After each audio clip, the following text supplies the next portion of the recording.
الحمد لله الذي أرسل رسوله بالهدى ودين الحق ليظهره على الدين كله ولو كره المشركون ثم الصلاة والسلام على رسول الله صلى الله عليه وسلم أتنقى الله سبحانه وتعالى مسوجتي والله سوكسسنا من بكم نبي محمد صلى الله عليه وسلم بيتي عبدو الله بلون تولي مناكو الزبي حديث ابن عباس في إمام البخاري يقام صلى الله عليه وسلم ما من أيام العمل الصالح فيهن أحب إلى الله من هذه الأيام العشر تريو منين غوكولا مناكو زirien dala no singa gukoledde munnaku zino zabbeyi nnyo tujala ku bigo by'abamanyi wangulo agamba nti ennaku zisinga ne ziri ez'omu Ramadhan wadde ng'okugatta okusinga obulungi kwa Sheikh Islam n'abalala abamanyi abanene ennaku zino zisinga emisana so ziri zisinga ebiro byazo ebisembayo mu mwezi gwa Ramadhan. Barakallahu fikum wa jazakumullahu khairan.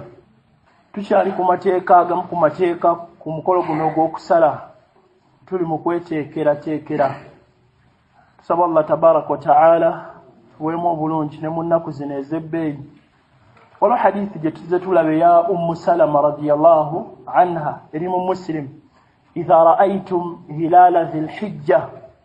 wa arada ahadukum an yudahhi falyumsik an sha'rihi wa adfarihi. Senga mulabe mboneekera y'omwezi gwa dhul hijja omukumwe n'ayagala okusala taddamu kukwata ku nviiri ze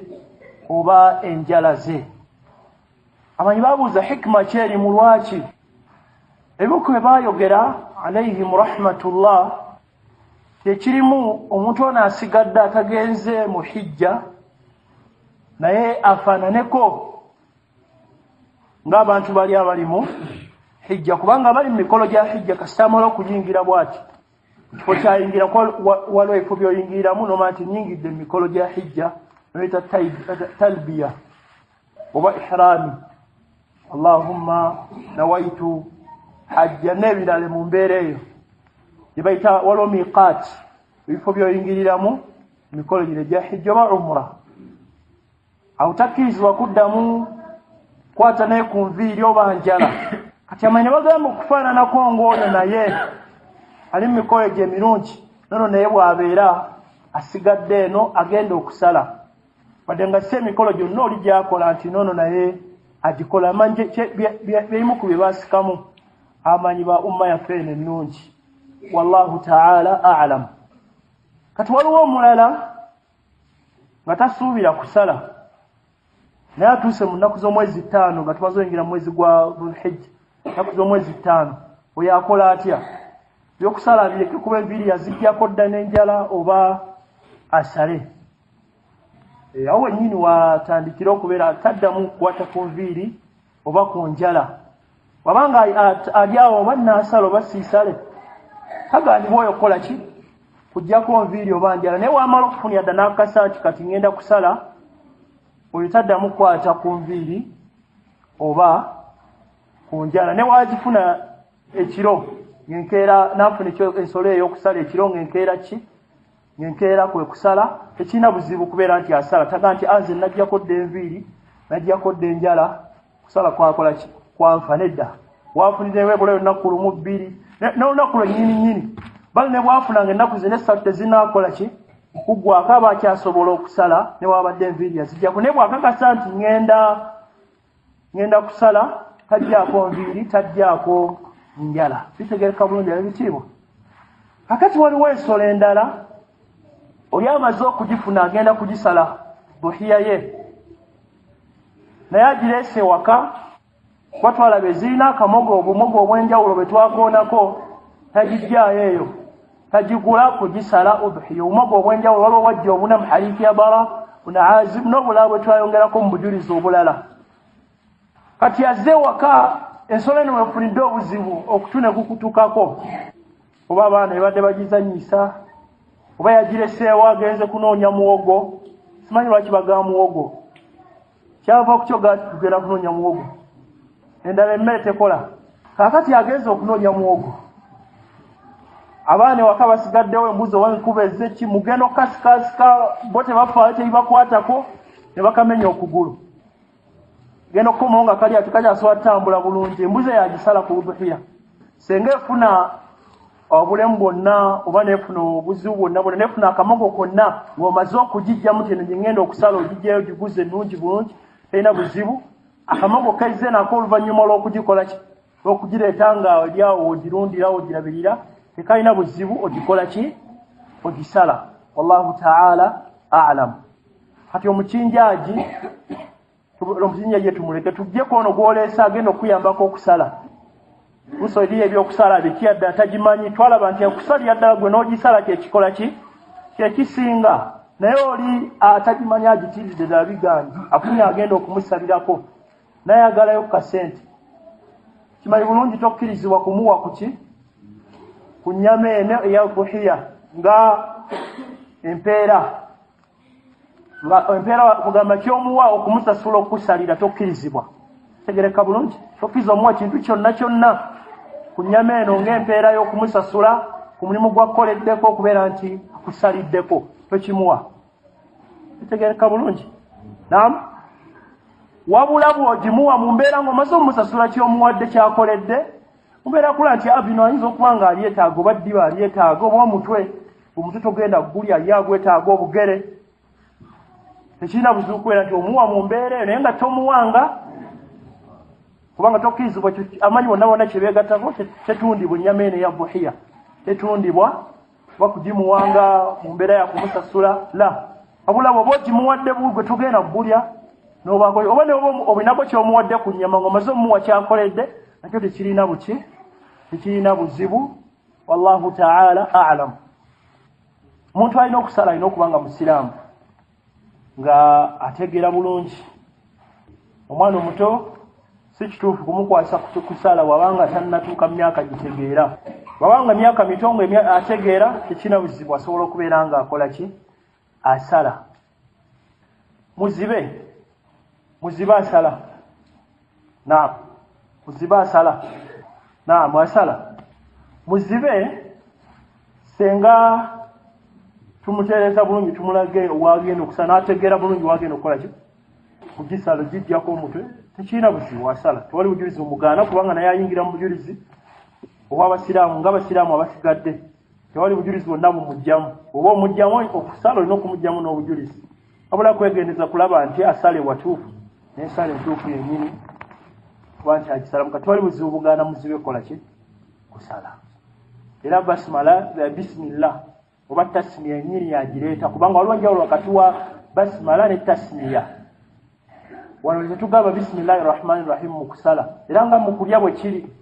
oba ogenda okulya togamba bisimillahi rahmani rahim la ogera nga nabbi yasomesa samillaha tasmiya ogamba bisimillah babitegereka bulungi kubanga azikaari ezo tawqifiya tuzoogera nga nabbi sallallahu alaihi wasallam bwe yazisomesa tetukendeeza tetwongeramu kati azikaari ezo tuzoogera nga nabbi bwe yazoogera nga tukolaba hadithi ya bara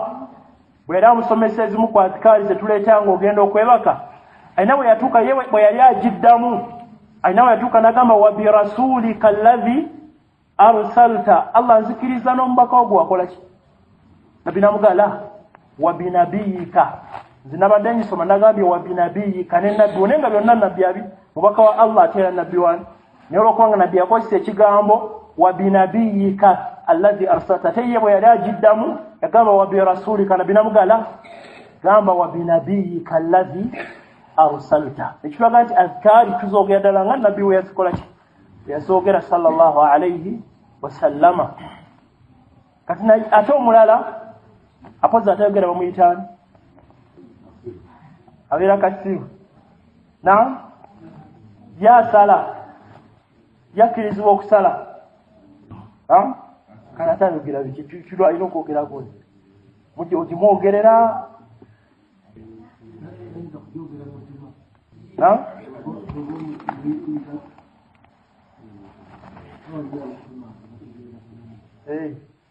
akola ati ajogere mu mutima ogimwogerere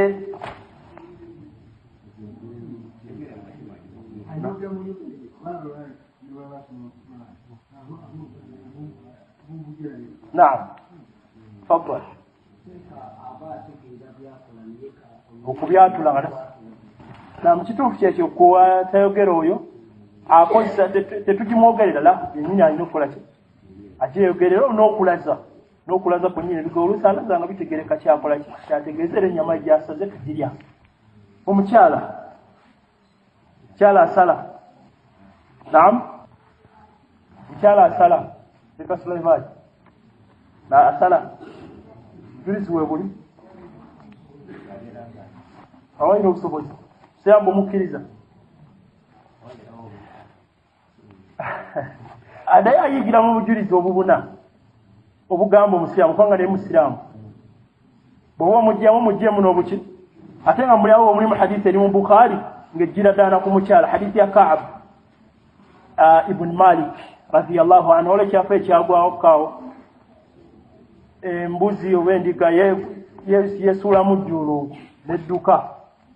omukyala mu kugenda okugikola kugigoba yakozesa jjinja ejjinja ne ligifumita neeyiwa omusaayi ne bagireetawo Nabbi sallallahu alaihi wasallam ne bamubuuzako kinaga kyonna kyoba osazizza senga kiba nga kisobola okuyiwa omusaayi nga kyogi kisobola okuyiwa bulungi omusaayi okuggyako erinnyo n'oluki n'olwala nabigaana wadde nga kisobola okuyiwa tokozesa linnyo tokozesa ki tokozesa lwala nabigaana sallallahu alaihi wasallam era nabagamba mulye kati okunabbi okubakkiriza okulya nga ate bamubulidde nti mukyala yakikoze kino kikulaga nti omukyala naye akkirizibwa okukola ki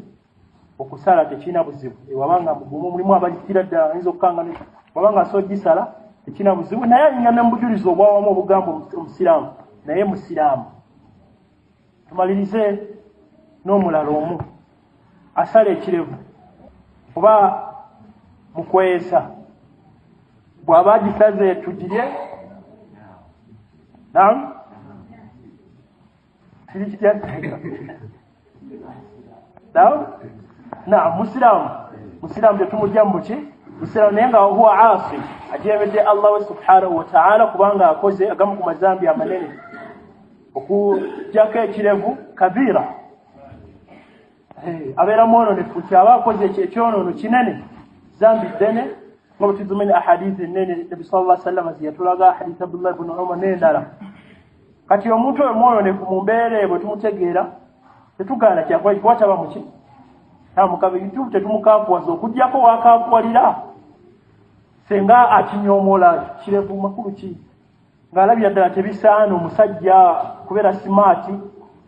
bino bino okuba nga tebikola ki awo ate aba agenze mu mulyango mulala ne bwezibangwe ne waba nga azikwesa naye nga tazinyoomoola obupala obwo nga tebivaayo olusiraamu asigala ati abukola ki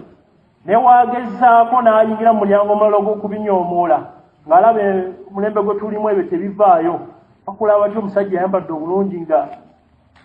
gwezo nazo ng'ate ekootiyo ng'alaba tebivaayo oyo mulala bategereka bulungi naye atali oyo asigala musiraamu tekimujja mu musiraamu abanga engoye ziri wansi wabula amanye nti tokudde eri Allah subhanahu wa ta'ala kubanga kyonoono kinene timusiraamu mwononefu aba asaze tukola ki tulya ennyama yasaze abula yabeera nti yeetereza yeneye adde eri Allah subhanahu wa ta'ala alongoose omulala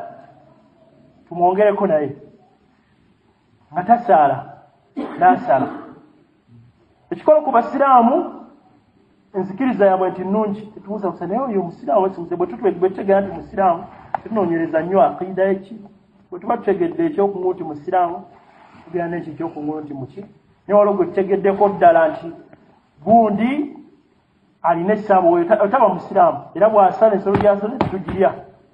tumuteete wadde batugamba nti haji tubeera naye wano tusaala naye nibagenda okuga nti haji kaamaadi empewo z'ekikako zituula oyo bw'omutegeera kyasaze tetukirya wadde bamumanyi nti musiraamu bw'omutegeera watyo kimanya nti si musiraamu ekyase tetukirya naye bwe tubanga amazambi malala nga twogeddeko paka enyaji oyo naye mu butambuze n'emize emirala taba mu banka liba mu mbeera ezo liba gyali sikaati n'embeera endala haja oyo tukola ki tuli esolo gy'amasazi n'amazambe malala mu mbeera efaanakooti ne wetutegeera nti kiri ku aqiida nfu shiriki amulina oyo nedda atasaala naam faddal teriibwa naam